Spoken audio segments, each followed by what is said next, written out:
You know, some time ago, John Canary gave me a little piece of literature about getting out of the comfort zone that was written by Bob Riggs in southern Florida. And there's some excellent information in here. Many of us are pretty comfortable in our life. We've got a reasonably good income. The mortgage is paid. There's food in the fridge. We've got a nice warm bed to sleep in. And everything seems to be floating along just fine. And you know, a person in that position could very easily think, why would I want to do anything to change this? Well, we have found that if your life is not going in one direction, it absolutely, by law, must be moving in another direction. And Riggs is talking about that here. He said many of us have established a comfort zone in our lives. We're just coasting along, taking the line of least resistance, just getting by. Now, he said this is a very common and understandable attitude. We've all worked hard to get to where we are, and it may seem a very good place to be.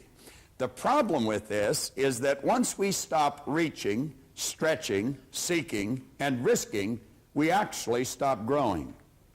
Now, Riggs goes on to say that the comfort zone frame of mind is settling for what we are today. That may be fine today, but without continued growth, and I believe this is the key line coming up, we are now all we are ever going to be. Now, for me, that would be a fairly disturbing thought. He went on to say, if you're in a comfort zone, beware.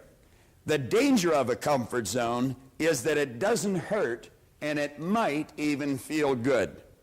Many take that to mean it's a good place to be, but it's not.